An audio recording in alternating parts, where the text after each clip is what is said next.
pemirsa Evarina TV, kembali bersama saya Ari Mustika di program Dialog Spesial Evarina TV. Kali ini saya sudah bersama narasumber yang merupakan orang cukup penting dalam pemilihan serentak di tahun 2024 mendatang. Nah, saya sudah bersama dengan Bapak Herdensi. Iya. Apa kabar, Pak? Alhamdulillah baik. Lagi sibuk-sibuknya nih ya, Pak? Wah, sekarang ini kan tahapannya sedang berjalan ya.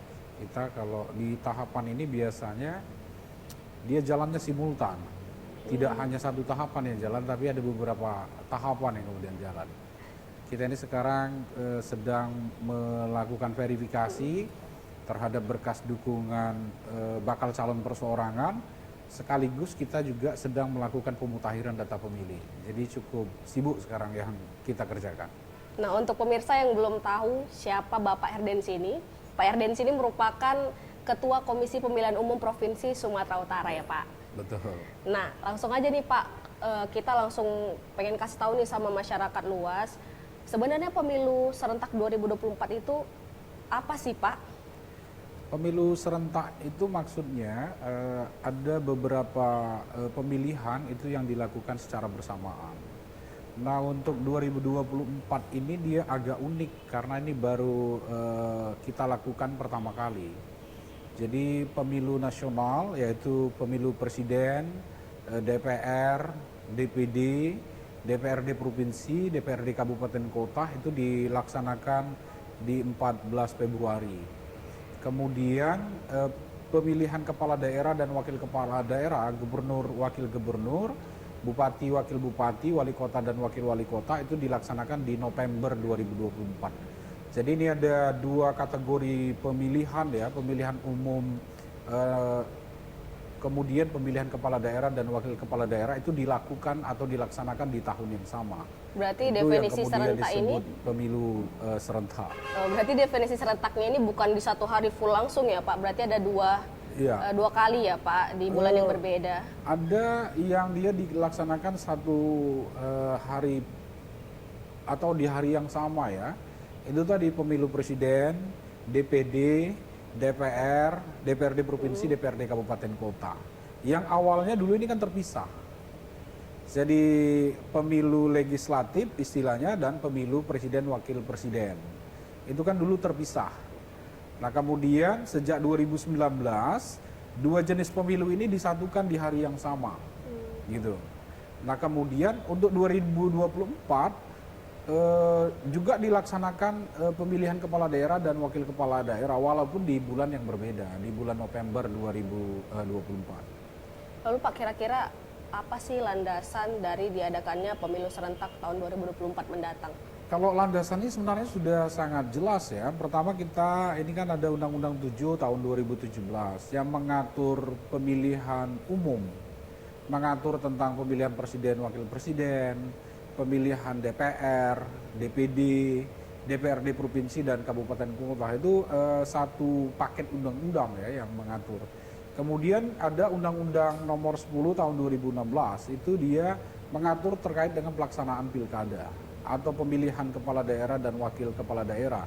Yang kalau di kita di Sumatera Utara ini kan lebih dikenal dengan istilah pilkada.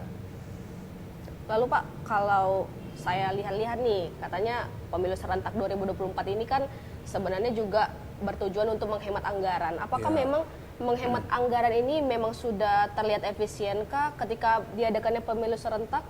Sebenarnya pasti banyak penghematan ya. Kalau misalnya pemilihan presiden dan wakil presiden, kemudian pemilihan legislatif, DPR, DPD, DPRD dan DPRD kabupaten kota itu dipisah. Kalau awalnya kan di tahun yang sama tapi di bulan yang berbeda kan. Maka ada kebutuhan misalnya terkait dengan honorarium badan ad hoc. Iya, benar. Ada PPK, ada PPS, ada KPPS, itu kan berarti kan dua kali honorarium. Honorarium untuk pilpres, kemudian honorarium untuk pileg. Nah, kalau dia digabungkan, maka pekerjaan itu kan disatukan. Orang yang sama yang kemudian mengelola pemilihan itu di level kecamatan, di level kelurahan, kemudian di level TPS. Yang berikutnya terkait dengan pengadaan dan distribusi logistik. Kalau dia terpisah, maka kan ada 2 kali distribusi yang harus dilakukan. Iya, Kan? benar, Pak. Pertama distribusi kebutuhan surat suara misalnya untuk pileg, kemudian yang kedua itu kebutuhan surat suara untuk pemilihan presiden dan wakil presiden. Dari situ saja sebenarnya kita sudah bisa melakukan efisiensi terkait dengan anggaran. Demikian juga dengan pemilihan kepala daerah dan wakil kepala daerah. Awalnya ini kan dilakukan terpisah. Iya, benar. Pemilihan gubernur sendiri, pemilihan kepala daerah dan wakil kepala daerah di tingkat kabupaten kota itu sendiri. Nah, itu kan pasti memakan biaya yang sangat besar. Tidak hanya untuk honor ad hoc, kemudian distribusi logistik, tapi juga biaya operasional dari penyelenggaraan. Oleh karena itu sebenarnya pemerintah dan DPR itu kemudian mengambil inisiasi bahwa pemilu dan pemilihan ini dilakukan secara serentak. Memang dia tidak serentak 7 pemilihan di hari yang sama ya, tapi 5 pemilihan di hari yang sama, kemudian ada 2 pemilihan di hari yang sama. Jadi di bulan yang berbeda ini. Lalu Pak, mengingat kembali di tahun 2019 sebenarnya juga ada pemilihan kan Pak. Lalu Ya. perbedaannya dengan 2024 mendatang ini apa Pak? Kalau kemarin di 2019 itu masih terpisah tahunnya ya untuk pemilu nasional dan pemilihan kepala daerah dan wakil kepala daerah. Kemarin pemilihan gubernur dan wakil gubernur serta ada 8 kabupaten kota ya di Sumatera Utara itu di tahun 2018. Ya kan? Kemudian benar, Pak. pemilunya di tahun 2019. Nah, ini kan dilaksanakan di tahun yang sama-sama di 2024. Pemilu nasionalnya itu di Februari, kemudian pemilihan kepala daerah dan wakil kepala daerah baik di tingkat provinsi maupun kabupaten kota itu di November. Jadi dilaksanakan di tahun yang sama. Lalu Pak, untuk tahapan pemilu, apakah itu sejalan dengan proses seleksi KPU Sumut dan KPU Kabupaten Kota? Ya memang dia ada irisan ya. Karena kami ini berakhir periodisasinya kira-kira 24 September 2023. Kabupaten kota mayoritasnya berakhir di Oktober 2023. Nah, 3 bulan sebelum berakhir masa jabatan kan akan ada seleksi. Jadi ya kami akan ada seleksi di tengah-tengah tahapan ini. Kemudian KPU Kabupaten Kota juga akan melaksanakan seleksi di tengah-tengah tahapan. Kira-kira kami akan mulai seleksi itu di Juni ya. Juni itu berarti kami sedang melakukan pemberkasan terkait dengan bakal calon anggota DPRD Provinsi dan DPRD Kabupaten Kota. Lalu kalau udah untuk sejauh ini sih Pak, sudah berapa persen sih Pak persiapan dari KPU di Sumatera Utara sendiri? Ya, kalau persiapan kita ini dia by tahapan ya.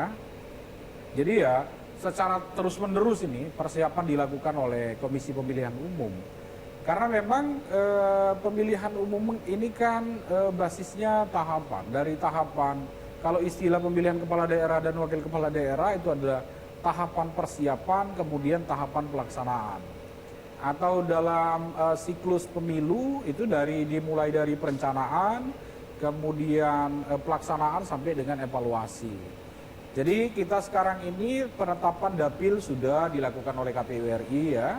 Penetapan partai politik peserta pemilu sudah dilakukan oleh KPU RI, ada 18 partai politik nanti yang akan berkontestasi.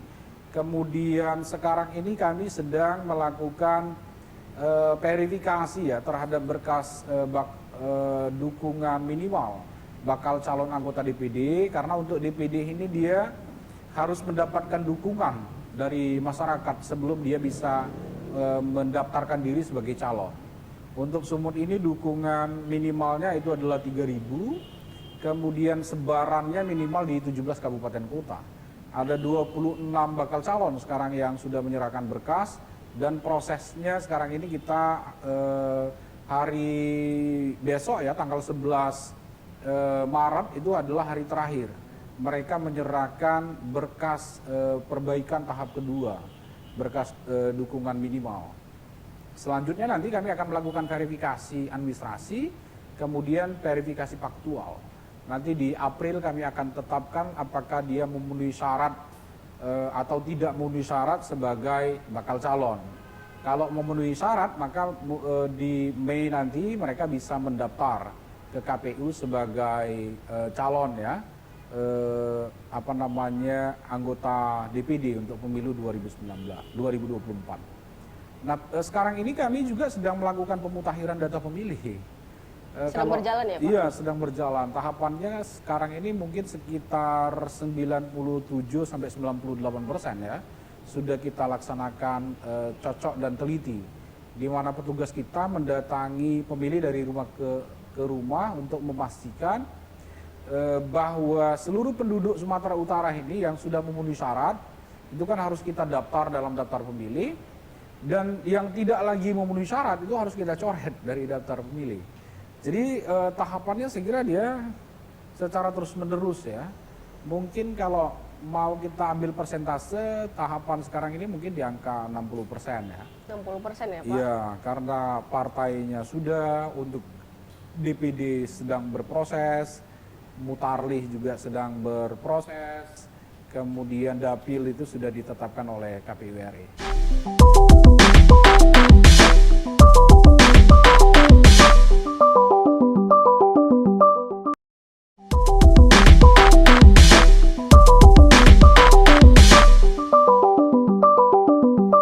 Baik pemirsa, terima kasih Anda masih bersama saya Ari Mustika di Dialog Spesial Evarina TV bersama dengan Bapak Ketua KPU Provinsi Sumatera Utara.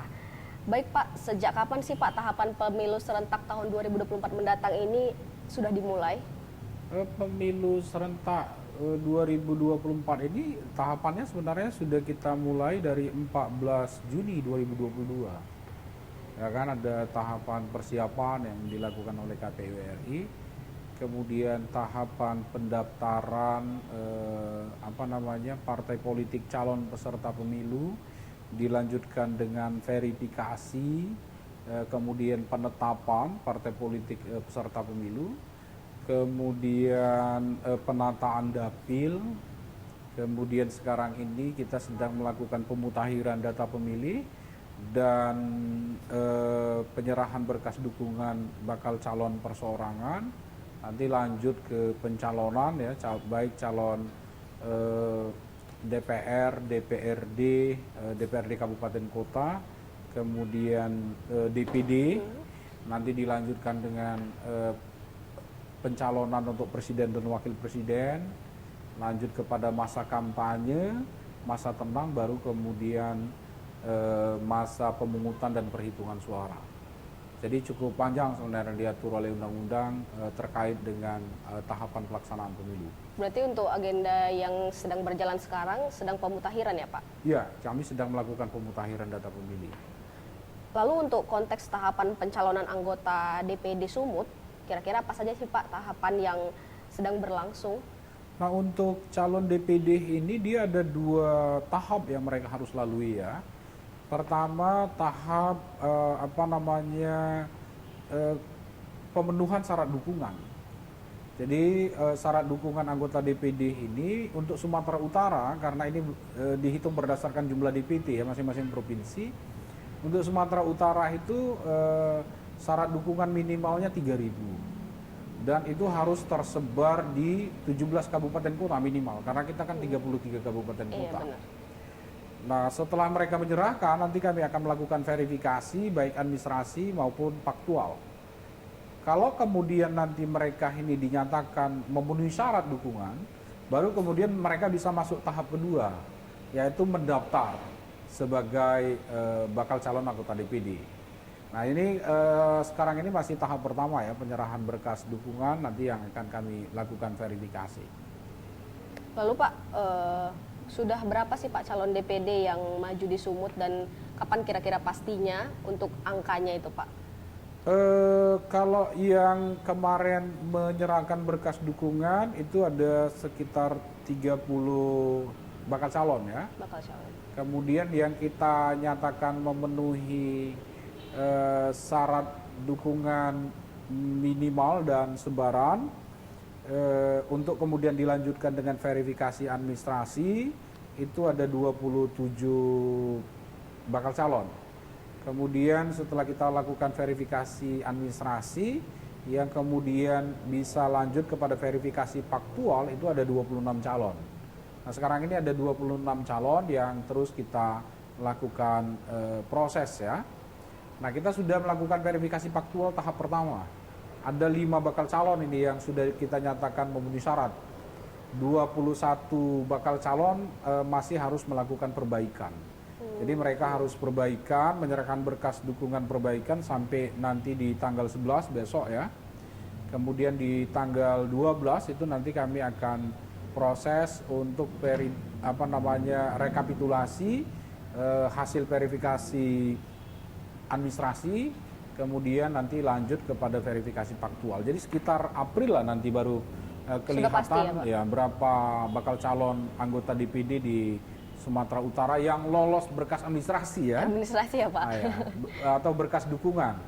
Baru nanti akan ada mendaftar sebagai calon ya. Iya. Mendaftar sebagai calon itu nanti kan akan ada proses. Kalau mereka memenuhi syarat sebagai calon ya, baru nanti akan ditetapkan sebagai calon. Jadi kita belum tahu berapa calon bakal calon anggota DPD nanti yang akan bertarung di Dapil Sumatera Utara. Karena belum ada ini ya Pak, belum pasti juga, masih ada ya, seleksi kita masih proses ya Pak? Masih proses sekarang ini ya. Jadi kita akan tunggulah proses ini, karena kan proses ini kan kita lakukan secara terbuka. Lalu selanjutnya Pak, di media ini sempat diberitakan bahwasanya pencalonan DPD ini menggunakan sistem pencalonan atau silon. Yeah. Nah, apakah sistem ini mempermudah atau malah sebaliknya Pak? Sebenarnya nanti bukan hanya DPD ya yang kemudian pada saat pencalonan itu akan menggunakan silon, tapi juga calon-calon yang lain, calon DPR nanti juga akan menggunakan silon, calon kepala daerah dan wakil kepala daerah nanti juga akan menggunakan silon. Silon ini kan kepanjangan kan sistem informasi calon. Ini sebenarnya maksud dan tujuan KPU RI membuat sistem informasi begini itu kan satu untuk transparansi ya kepada publik ya kan, bahwa proses ini kita lakukan secara transparan dan terbuka. Yang kedua ya untuk efisiensi. Jadi kalau menurut kami sistem ini sangat membantu ya proses. Tadi sebelum dialog ini kan saya sudah ungkapkan ya. Misalnya kalau kita pakai sistem manual, setiap bakal calon anggota DPD ini dia harus menyerahkan syarat dukungan 3.000. 3.000 ya Pak? Iya 3.000. Kalau ada 26 sampai 30 calon, kita bisa membayangkan berapa banyak berkas yang kemudian harus kami periksa manual. Mungkin di antara 60 sampai 80.000 kan berkas yang harus kami cross check satu persatu, tidak hanya keabsahannya, tapi potensi kegandaan. Baik ganda internal maupun ganda eksternal. Ganda internal itu maksudnya satu KTP, tapi kemudian di-cloning gitu. Diklaim menjadi beberapa KTP, padahal itu sebenarnya satu hanya KTP. Satu aja, hanya satu nomor kakak gitu ya? Iya, satu nomor NIK gitu, tapi di-cloning kemudian menjadi beberapa KTP, itu ganda internal. Kemudian ada ganda eksternal, satu KTP tapi diklaim sebagai pendukung lebih dari satu bakal calon. Dengan menggunakan aplikasi ini ya kami sangat terbantu untuk menghitung ya, kemudian meriksa keabsahan, kemudian melihat potensi ganda dan lain-lain. Tadi kan sebelumnya Bapak bilang bahwasanya dengan sistem ini masyarakat juga bisa melihat dengan transparan gitu ya Pak? Iya. Nah itu bisa diakses di mana sih Pak? Ini bukan soal aksesnya ya, tapi soal mekanisme. Mekanisme ya Pak? Kalau ini kita lakukan secara manual, maka bisa saja muncul kecurigaan orang kan. Bahwa ada kong kali kong dan lain-lain pada saat proses pemeriksaan berkas. Tapi kalau dia dilakukan secara digital, itu kan akan mengurangi ya potensi kong kali kong dan lain-lain gitu antara jajaran kami dengan bakal calon. Nah ini yang kemudian diinginkan oleh pimpinan kita di Imbon ya. bahwa proses ini dia bisa dilakukan secara akuntabel. Kalau memang sebelumnya sebelum ada sistem ini Pak, Ya. di tahun-tahun sebelumnya itu memakai sistem apa memang Ya Pak? kalau belum ada sistem aplikasi Manual ini ya, untuk Pak? tahun-tahun sebelumnya ya kita atau pemilu-pemilu sebelumnya ya pasti manual. Masih manual berarti ya? Ya bisa kita bayangkan, saya kira kalau manual ada 30 pasangan 30 calon, maka aula KPU provinsi ini dia akan penuh. Di sebelah sana ada yang ngitung, di sebelah sana ada yang ngitung, sebelah sini ada yang ngitung gitu. Iya benar Pak. Itu dia. Tapi kalau dia sudah digital kan kita butuh Beberapa orang 5 aja. atau 6 laptop atau komputer saja kan untuk melakukan verifikasi. Nah untuk sistem ini sendiri Pak sudah berjalan berapa lama atau dari tahun pemilihan sebelumnya sudah berjalan? Seingat saya semenjak saya bergabung di KPU ya 2016 aplikasi ini sudah mulai dipakai ya.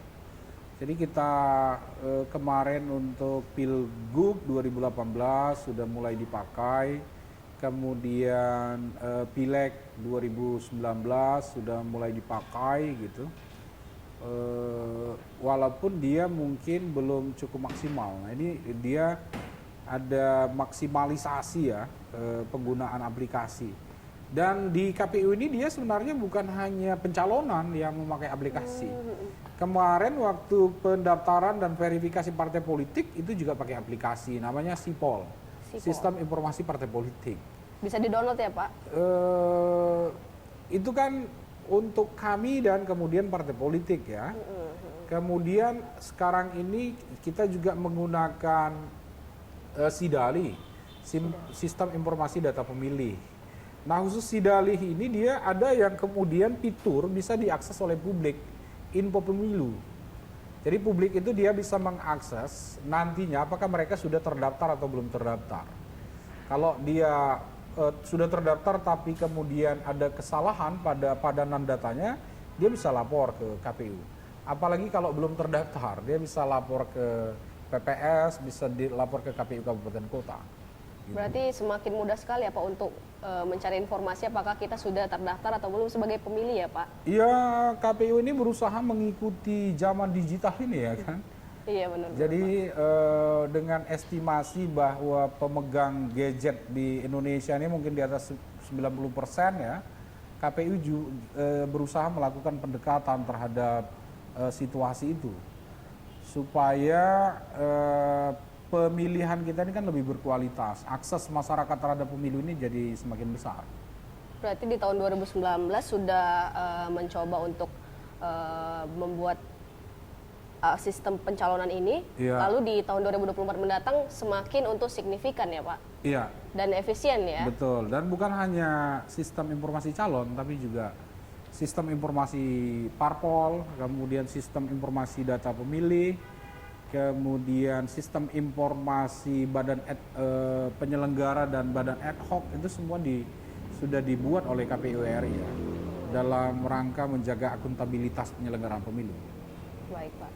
Ya pemirsa, sangat seru sekali pembahasan kita untuk menuju pemilu serentak 2024. Nah jangan kemana-mana dulu karena setelah iklan berikut ini saya dan juga Bapak akan membahas hal-hal yang lebih menarik lagi. Tetap di Dialog Spesial Evarina TV.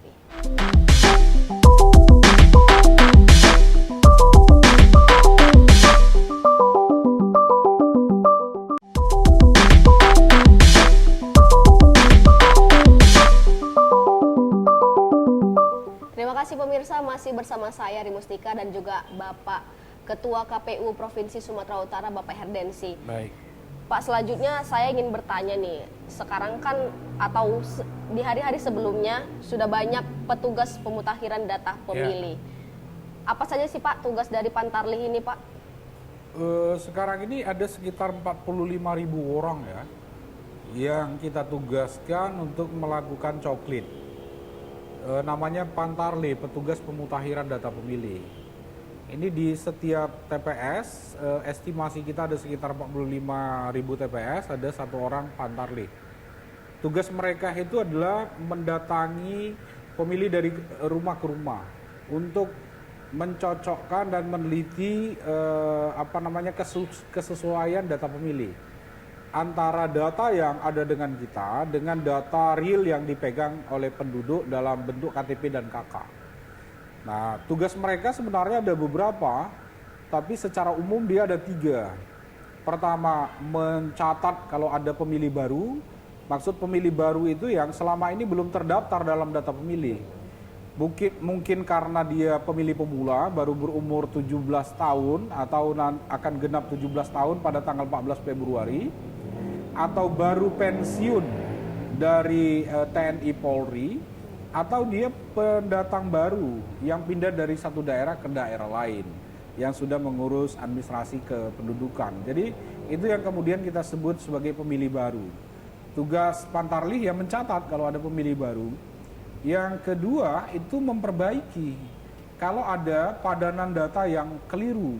Padanan data di data pemilih ada beberapa.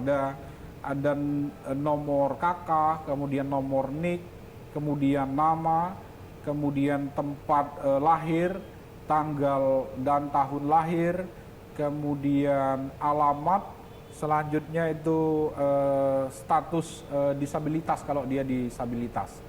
Nah, kalau ada yang tidak sesuai di antara beberapa elemen data ini dia harus perbaiki. Misalnya NIK satu individu di data kita itu ada perbedaan dengan NIK yang ada di KTP pemilih, itu dia harus menyesuaikan dengan NIK yang ada di KTP pemilih. Berarti kalau misalnya ada namanya berbeda di antara KTP dan juga KK harus diperbaiki dulu harus ya Pak? Harus diperbaiki, misalnya saya ini Herdensi, pakai I ya di belakang. Tapi bisa jadi tertulis di data pemilih misalnya itu pakai I di belakang. Itu dia harus disesuaikan dengan KTP. Itu tugas Pantarlih. Nah, yang ketiga tugas Pantarlih ini adalah mencoret pemilih yang tidak lagi memenuhi syarat. Apakah karena dia sudah meninggal dunia, apakah dia menjadi anggota TNI Polri, atau karena ada peristiwa hukum di mana pengadilan menetapkan di pencabutan hak politik dari individu yang bersangkutan. Dia itu harus dicoret oleh Pantarlih. Kalau untuk hambatan dari Pantarlih sendiri apa sih Pak? Kalau hambatan dari Pantarlih ini pasti luar biasa. Berhubung ya. 2024 kan serentak nih Betul. Pak, apalagi pekerjaannya pasti berkali-kali lipat nih ya Pak. Betul. Tantangannya untuk di wilayah perkotaan pastilah menjumpai pemilih dari rumah ke rumah ya. Karena mobilitas masyarakat perkotaan ini kan pasti tinggi. Iya benar Pak. Didatangi pagi dia sudah berangkat kerja, didatangi siang belum pulang kerja, didatangi malam mungkin sudah istirahat dan lain-lain. Ini kan tantangan tersendiri ya bagi teman-teman Pantarlih ini. Belum lagi misalnya untuk komplek-komplek perumahan tertentu. Jangan kan masuk ke rumah, masuk ke area komplek pun juga susah. Susah, iya. Nah, oleh karena itu kami sebenarnya meminta Pantarlih ini untuk berkoordinasi dengan pemerintah setempat. Pertama berkoordinasi bersama PPS ya, berkoordinasi dengan Lurah, kemudian berkoordinasi dengan Kepling atau kepala dusun, berkoordinasi dengan Babinsa atau Babin Kantipmas gitu. Supaya bisa mempermudah akses mereka ya ke rumah-rumah penduduk. Kalau di daerah pedesaan mungkin aksesnya yang susah terkait dengan infrastruktur kan. Iya benar Pak. Ada yang harus naik boat dulu gitu baru sampai, ada yang harus menyeberang sungai dan lain-lain. Ada yang jalannya rusak banget ya Betul, Pak. ada yang jalannya belum bagus gitu. Itu dinamika yang dihadapi oleh teman-teman Pantarlih. Tapi ya sejauh dari pengalaman kita tetap sukses kok melaksanakan pemutakhiran data pemilih. Lalu Pak, sudah sejauh mana sih KPU melakukan sosialisasi untuk pemilu serentak tahun 2024 ini? Kalau kita terus ya melakukan sosialisasi ya, baik menggunakan media sosial yang ada di KPU, kemudian ada sosialisasi berupa pertemuan, ada sosialisasi berupa alat peraga dan lain-lain. Jadi kita memang tetap mensosialisasikan ya kepada masyarakat, khususnya terkait dengan hari tanggal pemungutan suara. Karena kan salah satu ukuran kesuksesan pemilu ini kalau tingkat partisipasinya tinggi. Kalau tingkat partisipasinya rendah, itu dia pemilunya dianggap belum cukup sukses.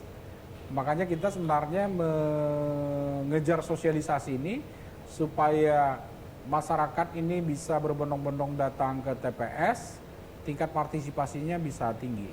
Kalau untuk sosialisasi bagi pemilih pemula itu ada nggak Pak yang khusus atau sama saja itu Pak? Kalau pemilih pemula ada yang coba dikreasi oleh teman-teman kabupaten kota yang khusus ya, misalnya dengan ke sekolah-sekolah gitu. Kemudian sosialisasi ke OSIS termasuk mendampingi pada saat pemilihan OSIS dan lain-lain. Itu model pendekatan dilakukan oleh teman-teman kabupaten kota. Selain itu ya juga ada penggunaan media sosial.